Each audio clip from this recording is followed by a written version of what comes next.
Hello. देखो, Windows का computer बहुत सारे लोग यूज करते हैं and we do play games on it. हाँ, कुछ लोग उस पर काम भी कर देते हैं, हमारे जैसे लोग दोनों करते हैं। But at the very end of the day एक क्वेश्चन जरूर दिमाग में रह जाता है कि 2024 चल रहा है, तो क्या विद विंडोज 11 मुझे यूज करना चाहिए किसी भी तरीके का एंटीवायरस, चाहे वो पेड हो चाहे फ्री हो, यूज करना भी चाहिए या फिर नहीं, फायदे क्या है नुकसान क्या है विद एंटीवायरस। भाई साहब, ज्ञान देने में सबसे तेज हूं मैं, आज वही करने वाला हूं। तो कुर्सी की पेटी बांध लें, क्योंकि मौसम क्या बिगाड़ूंगा भाई साहब, यहाँ खुद मौसम बिगड़ा हुआ है, बारिश के चक्कर में रिकॉर्ड नहीं कर पा रहा हूँ। लेकिन वीडियो को स्टार्ट करते। सबसे पहले मैं आंसर देता हूँ व्हाट इज एंटीवायरस। मतलब बहुत सारे लोगों को पता होगा। तो आप जब कंप्यूटर यूज करते हैं इंटरनेट के इतने कमाल के युग के अंदर, आपकी जान से ज्यादा कीमत है आपके डेटा की। मतलब प्लीज वो ऐसा ऑफेंडेड मत फील करना, बट ये ट्रुथ है। Your data is too valuable for a company. चीजें आपको फ्री में क्यों मिलती हैं? आपके डेटा के बदले। आप कोई भी सर्विस फ्री में क्यों यूज कर पाते हो? बिकॉज उस सर्विस के लिए आप पैसे नहीं दे रहे होते, लेकिन आप पैसे ज्यादा कीमती चीज दे रहे होते 2024 के अंदर, दैट इज योर इन्फॉर्मेशन। तो मैं रिकमेंड करूंगा भैया एक बार जाके जरा परमिशन में देख लेना सारे ऐप आपके कि जरूरत से ज्यादा तो नहीं दे रखा परमिशन, सेफ्टी। बट ज्ञान खत्म नहीं हुआ है। एंटीवायरस क्या करता है? 2024 के युग के अंदर आकर आपको प्रोटेक्ट कर लेता। कहता भाई साहब, भाई का डेटा कोई नहीं लेगा। वो बड़ा भाई नहीं होता कि जो छोटे भाई को स्कूल में सब प्रोटेक्शन दे देता है कि भाई साहब इसको नहीं छुएगा कोई, वैसे वो भी आता है, कहता भैया ये परमिशन हम नहीं दे रहे, तुम ऐसे कैसे चले आ रहे हो, डाउनलोड हो जा रहे हो। एंड कोई भी वेबसाइट खोलते हो रैंडमली बैकग्राउंड के अंदर कोई एप्लीकेशन डाउनलोड ना हो जाए, उसका ख्याल करता है एंटीवायरस। कोई भी एप्लीकेशन अगर आपने गलती से डाउनलोड भी कर दी है तो उसको एक्चुअली पकड़ के वो क्वारंटाइन में डाल देता है। कहता भाई साहब करो ना, और तुम पीसी में रहो ना। तो इन ओवरऑल सेंस एक एंटीवायरस बिल्कुल आपके उस बड़े भाई की तरह है जो आपको स्कूल के अंदर बुली से मार खाने के लिए बचाता है। तो इस केस के अंदर आप हो गए आपका कंप्यूटर, बुली हो गया किसी भी तरीके का मैलवेयर, वायरस या फिर ऐसी कोई भी चीज जो आपके कंप्यूटर को गंदे तरीके से हार्म पहुंचा सकती है या फिर आपका डेटा लीक करती है या फिर डेटा चुरा सकती है। तो वहां पर बड़ा भाई बन के आता है एंटीवायरस। कहता है भाई साहब लक्ष्मण रेखा नहीं क्रॉस, इससे अच्छे से दुनिया की कोई ताकत नहीं सिखा सकती व्हाट इज एंटीवायरस। देसी तरीका भाई साहब। लेकिन 2024 के युग के अंदर जहां पे हम लोग विंडोज 11 तक आ गए हैं, कहना भाई साहब एआई ये वो फलाना ढिमाका, ये टेक्नोलॉजी वो टेक्नोलॉजी, भाई साहब एआई पे ही वीडियो बन जाएगी बिना रिकॉर्ड करे, बस ये फीचर मुझे भी चाहिए। बट पॉइंट से नहीं रखते हैं, तो in that case do you need antivirus? तो मैं कुछ फायदे हैं एंटीवायरस के, कुछ नुकसान है, फटाफट से बता देता हूं। वैसा एंटीवायरस यूज करोगे तो actually you will feel protected. एक तो होता है ना भाई साहब कि अब मैं कुछ भी कर सकता हूं ऑन माय डेस्कटॉप बिना किसी कष्ट एंड दिक्कत के। एंड उसके बाद if you use a antivirus तो एक तरीके की शॉर्ट सिक्योरिटी रहेगी भैया, डेटा जबरदस्ती का लीक नहीं होगा एंड कोई भी तरीके का मैलवेयर आपके डेस्कटॉप के अंदर नहीं आएगा जो कि ओवरऑल तरीके से आपके कंप्यूटर को स्लो कर दे। हाँ, बस इतने ही फायदे हैं बेसिक वाले। बाकी जो दूसरे फायदे हैं वो एडिशनल हर सॉफ्टवेयर अपने हिसाब से देता रहता है, तो वो तुम चेकआउट कर लेना इंटरनेट। लेकिन कुछ डिसएडवांटेजेस भी है कि एक्चुअली आपका एंटीवायरस इन सब चीजों को करने के लिए बैकग्राउंड में खाता रहता है रैम और थोड़ा बहुत प्रोसेसर। कहता है वैसा हम चल रहे हैं तो हमको चलने के लिए चाहिए ना मेमोरी वगैरह। एंड उसके बाद आप कुछ इंपॉर्टेंट फाइल को भी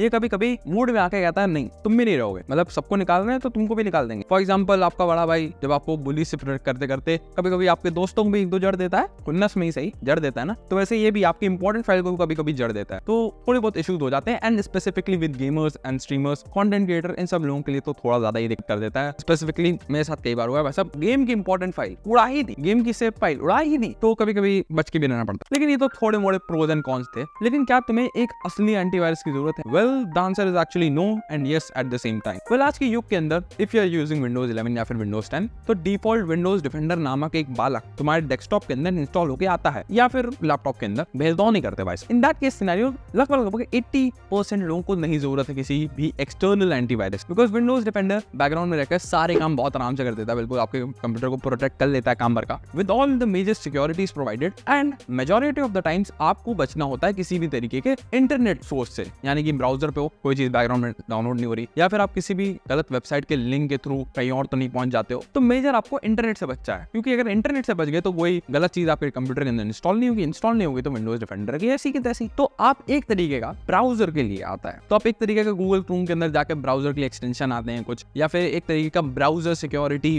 डाउनलोड कर सकते हो जो कि आपको बताएगा कि भैया ये वेबसाइट लिंक पे क्लिक मत करना। एंड 80% लोगों के लिए जॉब इज डन, बस इससे ज्यादा कुछ नहीं चाहिए। पर एक चीज है जो भी वीडियो के अंदर आगे बताता हूँ। बाकी बचे 20% उनको मैं रिकमेंड करता हूँ, बहुत ज्यादा प्रोटेक्टेड डेटा है, मतलब इतना जरूरी चीज कि भैया कोहिनूर का खजाना ही रख रखा है तुमने अपने कंप्यूटर में। तो इन दैट केस सिनेरियो तुम एक अच्छा पेड एंटीवायरस के लिए जा सकते। फ्री वाले में नहीं रिकमेंड करता हूँ, एक केस में रिकमेंड करूंगा वो भी आगे बताऊंगा। लेकिन एक अच्छा पेड एंटीवायरस बहुत सारे आते हैं, आई थिंक गार्ड का आता है, बहुत सारे अच्छे एंटीवायरस आते हैं, तो बढ़िया वाला कोई भी एक अच्छा पेड एंटीवायरस डाउनलोड कर सकते। मैकेफी वगैरह के एंटीवायरस आते हैं तो उनको भी चेकआउट कर सकते हो। मतलब इफ यू फील कि भैया बहुत ज्यादा इंपॉर्टेंट डेटा है तो एंटीवायरस रिकमेंडेड। पर हाँ, एक रूल है वहां पर गेमिंग नहीं करनी या फिर कोई भी ऐसा टास्क नहीं करना जहां पर एक्चुअली एंटीवायरस आपकी पर्सनल फाइल को हिंडर करना शुरू कर दे। और टाइम टू टाइम आपको एंटीवायरस की परमिशन को भी चेक करना है एंड एंटीवायरस को भी चेक करते रहना कि भैया बराबर चल रहा है काम की नहीं। लेकिन अब चलते हैं टू मेजर 80% वाले लोग जो कि एक्चुअली एक्चुअली विंडोज डिफेंडर को ही यूज करना चाहते हैं। तो विंडोज डिफेंडर काम तो कर देता है, और जैसा मैंने कहा कि एक वेबसाइट के लिए सिक्योर ब्राउजर टाइप का डाउनलोड कर लोगे जो तुम्हें बता देगा भैया this link is secure and this is not. तो भी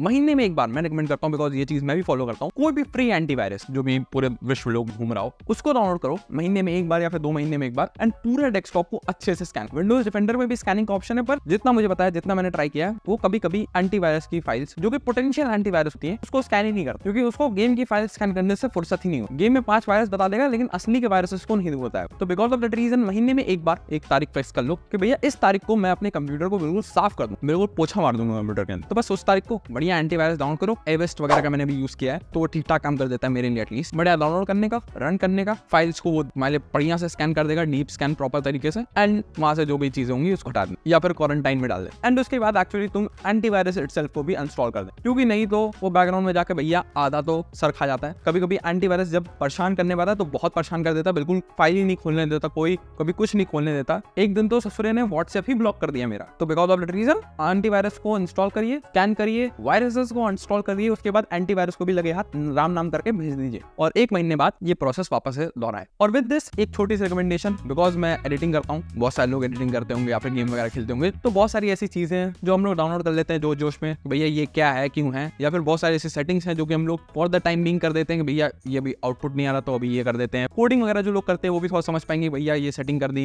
ये हो गया, तो उसको एक्चुअली 1 महीने बाद रिवर्ट कर दो, मतलब बैक टू ओरिजिनल कर दो, भैया काम हो गया, सब कुछ हो गया, आउटपुट वगैरह आ गया हमारा, तो अब इसको रिवर्ट कर देते हैं, ओरिजिनल सेटिंग पे वापस डाल देते हैं। बिकॉज विद टाइम एक्चुअली तुम्हारे विंडोज के ऊपर इतनी सारी लेयर्स हो जाएंगी ना सेटिंग की, इस चीज की, तो वो धीरे धीरे विंडोज इटसेल्फ को स्लो करता जाता है। कभी कभी हार्डवेयर की गलती नहीं होती, कभी कभी Windows itself as a software इतना हैवी हो जाता है कि भाई साहब राम नाम हो जाता है। तो महीने में एक बार प्रॉपर तरीके से क्लीनिंग करो अपने कंप्यूटर की, बिल्कुल भाई साहब मम्मी से फिनाइल वगैरह मांग लो, क्या साफ सफाई मार देंगे, बाहर से भी साफ करो, एंड उसके बाद अंदर से भी जाके प्रॉपर तरीके से एंटीवायरस वगैरह इंस्टॉल करके उसको अच्छे से साफ। एंड जो प्रोसीजर मैंने वीडियो के अंदर बताया उसको यूज करोगे तो 90% ऑफ द केसेस में तुम किसी भी तरीके के वायरस से बचे रहो। और बाकी 10% की गारंटी तो भैया एप्पल के टिम कुक भी नहीं लेते, तो मैं कैसे ले लूं? नहीं तो 13 साल का लड़का आता ही हैक करके चला जाता है फोन, किस बात की security. But to my conclusion of the video, क्या तुम्हें एंटीवायरस यूज करना चाहिए? The answer would be semi yes, कि भैया विंडोज डिफेंडर को तो गलती से भी बंद मत कर देना। एंड उसके बाद महीने में एक बार किसी भी तरीके का प्रॉपर एंटीवायरस को डाउनलोड करिए, फ्री वर्जन, ठीक है, पैसा ज्यादा नहीं देना, पैसा नहीं खर्च करा, एंड प्रॉपर तरीके से अपने कंप्यूटर को स्कैन करिए, एंड उसके बाद उसको इंस्टॉल कर दीजिए, and you are good to go for another month. बस इतना ही। तो बस यार, आपके वीडियो अच्छी